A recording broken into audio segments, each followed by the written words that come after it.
Here's a question for you. What if I told you that almost everything you casually repeat at dinner parties and classrooms or during trivia night is wrong? Not slightly wrong, not debatable, just flat out, provably, embarrassingly wrong. We're talking about facts that have been copy-pasted from textbook to textbook, from blog post to blog post for decades, and nobody stopped to actually check them. Today, we're going through 8 of the most confidently repeated facts in popular culture, and we're going to pull each one apart, piece by piece. Some of them have a grain of truth buried inside a mountain of myth. Some of them are just completely made up. And a few of them, the really interesting ones, turn out to be hiding a far more fascinating real story underneath. So buckle up, because by the end of this video, you're going to be the most dangerous person at trivia night. But that's just the beginning. Because the first myth we're tackling involves one of the most beloved toys in American history, and a family secret that nobody talks about. Picture this. It's 1918. A young American man named John Lloyd Wright is traveling through Japan, watching construction crews assemble an enormous revolutionary building. The building is the Imperial Hotel in Tokyo, designed by his father, the legendary architect Frank Lloyd Wright. And John notices something extraordinary.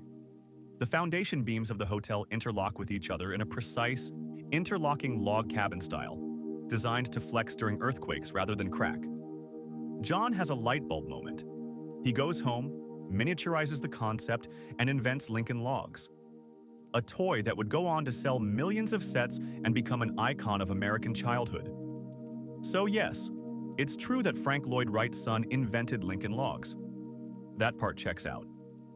But here's what the fun fact always leaves out. The name Lincoln Logs wasn't just patriotic branding. Frank Lloyd Wright's middle name was Lincoln. The toy was, in a quiet way, a tribute from son to father. The myth isn't that the fact is false. It's that the real story is so much richer than the one-liner version everyone repeats. And it gets even stranger when we look at what else we think we know about creativity and genius. 5 years old. That's the age Mozart supposedly sat down and composed Twinkle Twinkle Little Star, a fact that gets repeated constantly to make the rest of us feel like underachievers. There's just one enormous problem. Mozart did not write Twinkle Twinkle Little Star. Not at 5, not ever. The melody is actually based on a French tune called À vous dirai-je maman, À vous dirai-je maman, which existed decades before Mozart was born. What Mozart did, at age 25, not 5, was write a set of 12 variations on that existing French melody. It was a compositional exercise, not an original composition. Meanwhile, the lyrics to Twinkle Twinkle were written by an English poet named Jane Taylor, published in 1806, 15 years after Mozart died. So the fact collapses completely when you apply about 30 seconds of scrutiny. But here's the fascinating part. Why do we want this myth to be true? Because we love the idea of effortless genius.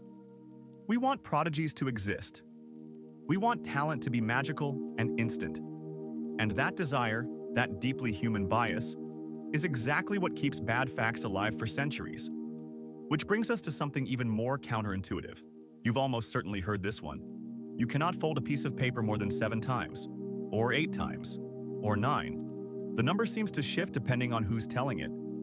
It gets repeated in classrooms as a demonstration of exponential growth, as a fun party trick, as an icebreaker. And for most of human history, it seemed unassailable. Nobody could do it. So it must be true, right?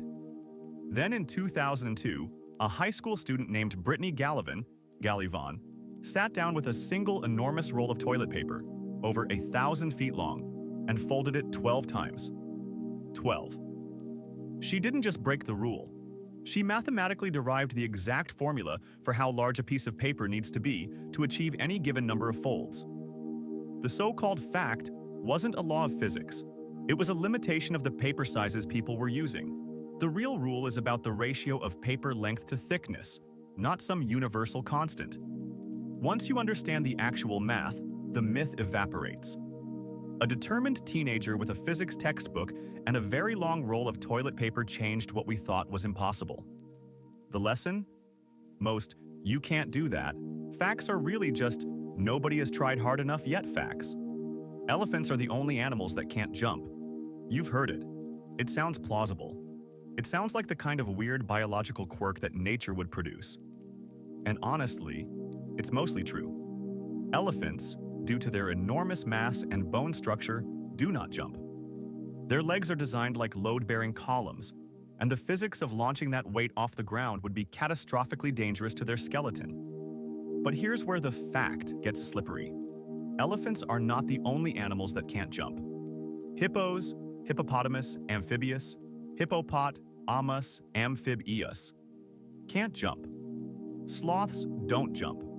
Many species of large tortoises physically cannot jump. Several species of fish obviously don't jump in the traditional sense. The fact has been quietly, conveniently narrowed down to elephants because elephants are the most dramatic example and the most shareable one. The real and genuinely fascinating truth is that elephants are the only large land mammals that cannot jump. That qualification changes everything. And the reason why gets even more interesting when you consider what elephants can do instead. They can run at 25 miles per hour, swim for miles, and maintain all 4 feet on the ground with extraordinary precision. Their limitation is actually an engineering marvel: 800. That's how many feature films India produces every single year, compared to roughly 500 in the United States. And yet when most people picture the film industry, they picture Hollywood. They picture the Oscars. They picture Los Angeles. The myth that Hollywood is the center of the global film universe is one of the most effective pieces of cultural marketing in history. Bollywood, based in Mumbai, has been outproducing Hollywood by volume for decades. And that's before you factor in the other major Indian film industries. Tamil cinema, called Kollywood, Kollywood, Telugu cinema called Tollywood, Tollywood, and others. Taken together, India produces more films annually than any other country on Earth. The Bollywood myth, the idea that it's somehow a lesser imitation of Hollywood, is completely backwards. If anything, Hollywood is the smaller operation. Now, box office revenue tells a different story, because American films dominate global revenue due to massive budgets and international distribution. But raw creative output? India wins by a landslide. This one fact quietly reshapes everything you think you know about where storytelling lives in the modern world. And speaking of things hiding in plain sight, let's run through 2 quick ones back to back, because they illustrate the same fascinating pattern. First, cats have over 100 vocal sounds, while dogs only have about 10. This one is actually true, and genuinely underappreciated. Cats developed their enormous vocal range specifically to communicate with humans, not with each other. Wild cats are largely silent. Domestic cats learned to essentially speak to us over thousands of years of coevolution. The meow, in its dozens of variations, is a human-directed invention. Dogs, meanwhile, communicate with each other primarily through body language. Their 10 or so vocalizations are just the tip of a very rich nonverbal iceberg. Now, the snail. A snail can sleep for 3 years. This one is true in a technical sense, but wildly misleading in the way it's stated. Snails enter a state called estivation, a kind of drought-induced dormancy, when their environment becomes too dry. It's not sleep in any way we'd recognize. It's closer to a biological pause button. And the 3-year figure represents extreme documented cases, not typical behavior. The pattern here? True facts can become myths simply by losing their context. A fact without nuance is just a different kind of fiction. And that brings us to our most quietly disturbing myth of all. Here's the one that might actually change how you think about everything we've covered today. Hedonophobia, hedonophobia, is the fear of pleasure. And before you dismiss it as a novelty word, consider this. It's a real, documented psychological condition, and researchers believe a mild, subclinical version of it is far more common than we admit. Many people are subtly uncomfortable with the idea of enjoying things too much, of relaxing too completely, of admitting that something is purely, wonderfully fun. And that psychological discomfort? It might be exactly why myths survive. We unconsciously resist the pleasure of being curious. We resist the discomfort of saying, I was wrong. We reach for the familiar fact, the easy answer, the prepackaged truth. Because genuinely investigating the world takes effort and vulnerability, and the willingness to feel a little stupid for a moment. Every myth we covered today, from Mozart to elephants to Lincoln Logs, survived because it was easier and more comfortable than the real story. The real story always requires more of you. But here's the thing, the real story is always, always better. So next time someone hits you with a fun fact, push back. Ask where it came from.